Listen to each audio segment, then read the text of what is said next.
sejarah. Nah, jadi pada video kali ini saya akan menjelaskan materi mengenai media visual.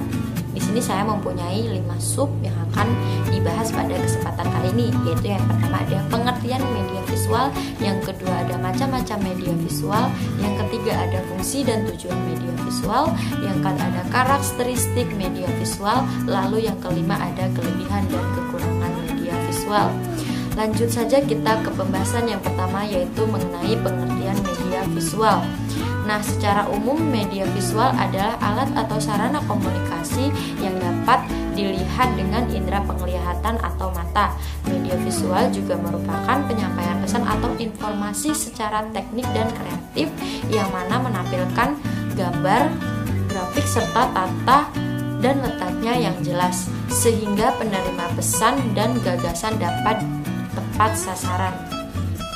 Oke, sub yang kedua yaitu mengenai macam-macam media visual yang terbagi menjadi dua, yaitu non proyeksi dan media visual proyeksi. Yang pertama dari non proyeksi yaitu ada realita.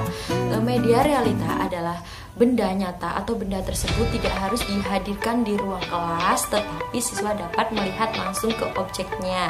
Lalu yang kedua ada model. Model adalah benda tiruan dalam wujud 3 dimensi yang merupakan representasi atau pengganti dari benda yang sesungguhnya. Lalu yang ketiga ada media grafis. Nah, media grafis tergolong media visual yang menyalurkan pesan melalui simbol-simbol visual. Dan jenisnya pun ada yang pertama gambar atau foto, yang kedua ada sketsa, yang ketiga ada diagram atau skema, yang keempat ada bagan atau crafts, yang kelima ada grafik. Lalu selanjutnya yaitu media proyeksi, terdiri dari satu transparansi OHP, merupakan alat bantu mengajar tatap muka sejati sebab tata letak ruang kelas tetap seperti biasa. Guru dapat bertatap muka dengan siswa tanpa harus membelakangi siswanya. Lalu yang kedua ada film bingkai atau slide, adalah film transparan yang umumnya berukuran 35 mm dan diberi bingkai 2x2 inch dalam satu paket berisi beberapa bingkai yang terpisah satu sama lainnya. Sub yang ketiga yaitu mengenai fungsi dan tujuan media visual. Nah, fungsinya ini menurut dari edisi ahli, yang pertama ada mengembangkan kemampuan visual, yang kedua mengembangkan daya imajinasi anak, yang ketiga membantu meningkatkan penguasaan anak terhadap hal-hal yang abstrak atau peristiwa yang tidak mungkin dihadirkan di dalam kelas.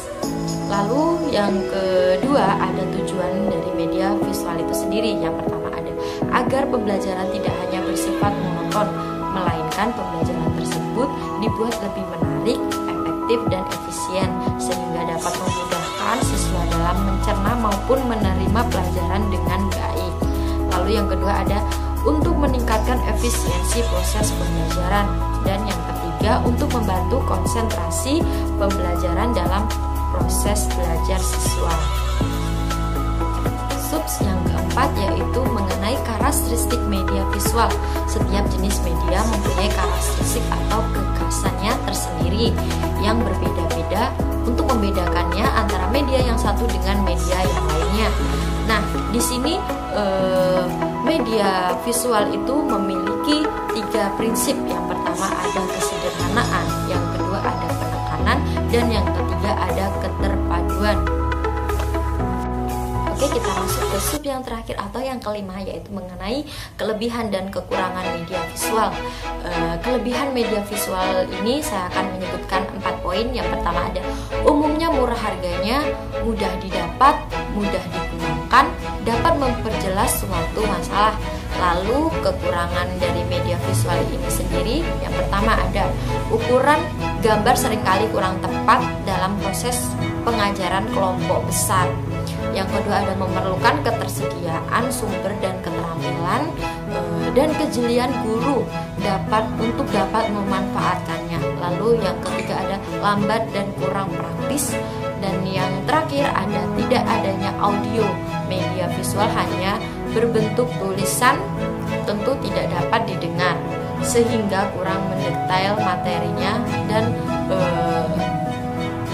agak sedikit susah diterima siswa. Baik, untuk kesimpulan dari materi saya kali ini, ini, yaitu adalah kelebihan dari media visual ini adalah sifatnya yang konkret, lebih realistik, dan murah harganya. Media visual sangatlah membantu dalam proses belajar mengajar. Sarana komunikasi yang menggunakan indera penglihatan ini cukup efektif dan efisien, yang berkarakteristikkan kesederhanaan, penekanan, dan keterpaduan. Media visual ini juga dapat bermanfaat dalam penyerapan informasi atau pesan yang akan disampaikan oleh guru, dan sangat membantu dalam mengembangkan imajinasi dan pola pikir anak. Mungkin itu saja yang dapat saya sampaikan, kurang dan lebihnya saya mohon maaf. Saya akhiri. Wassalamualaikum warahmatullahi wabarakatuh.